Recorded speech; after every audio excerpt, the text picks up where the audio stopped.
Jenderal Hugeng adalah salah satu sosok polisi paling legendaris di Indonesia. Kisahnya bahkan turut diabadikan dalam film dokumenter berjudul Wet Earth, Warm People karya Michael Robow pada tahun 1971. Kisah tentang Jenderal Hugeng sebagai kepala Polri tergambar dalam film ini. Mulai dari dedikasinya berangkat sangat pagi ke kantor, hingga bagaimana perlakuan dan pendekatannya kepada masyarakat pelanggar hukum. Jenderal Hugeng adalah sosok polisi yang mendapatkan pujian khusus dari Abdurrahman Wahid atau Gus Dur terkait integritasnya yang anti terhadap suap dan berani memberantas cukong-cukong perjudian di Sumatera Utara.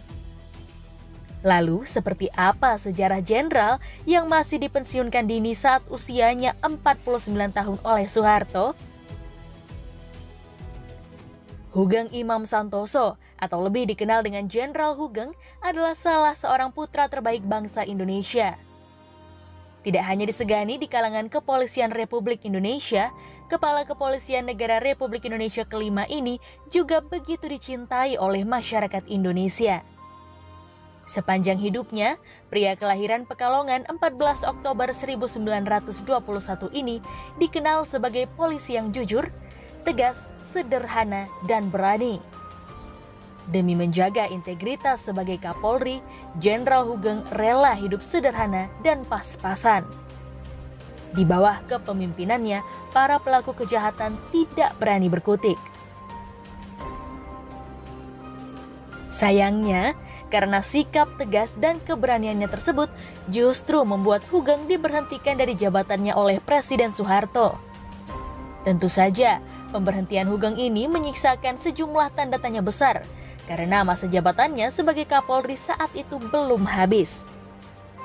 Sejak kecil, Hugeng hidup dalam keluarga yang sederhana.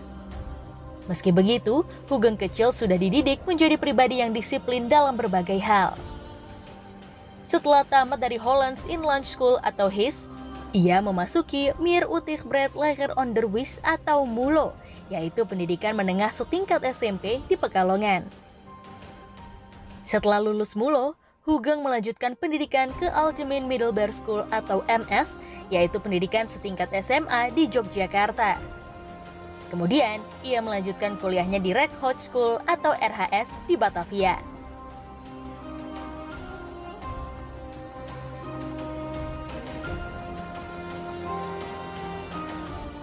Jauh sebelum menjabat sebagai Kapolri, Jenderal Hugeng sudah terkenal akan kejujurannya.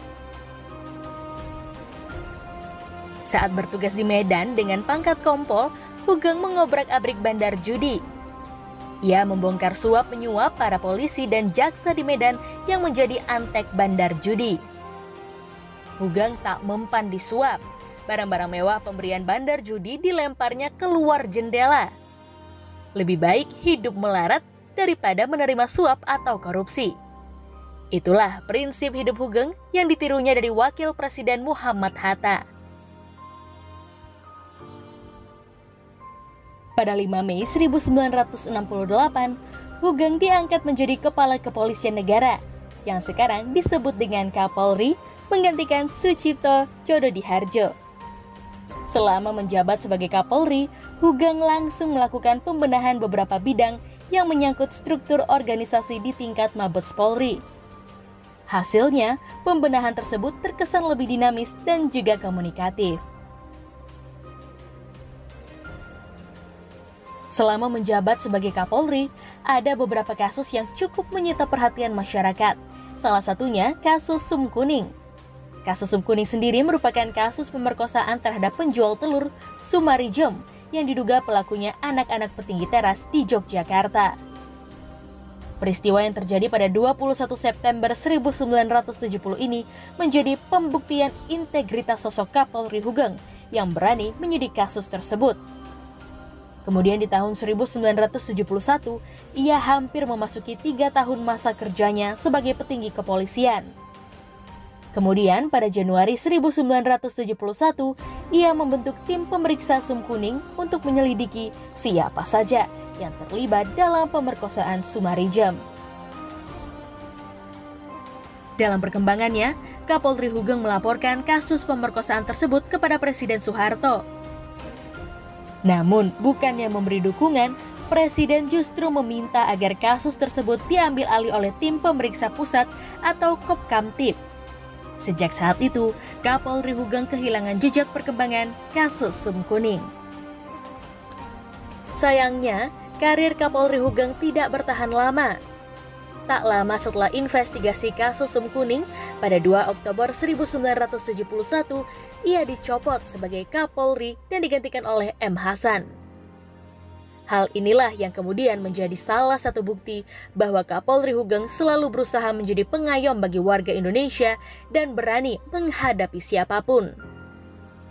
Pada 14 Juli 2004, sosok yang dikenal sederhana dan jujur itu menghembuskan napas terakhirnya di Rumah Sakit Cipto Mangunkusumo, Jakarta. Hugeng meninggal dunia dalam usianya yang ke-83 tahun karena penyakit stroke dan jantung yang dideritanya. Meski telah tiada, polisi legendaris ini akan selalu dikenang oleh masyarakat Indonesia sebagai salah seorang putra terbaik bangsa. Saya Brenda Iskarina, Selvi Anggriani, dan Fiska Dwi Astuti melaporkan. Holopis Channel bersama untuk Indonesia.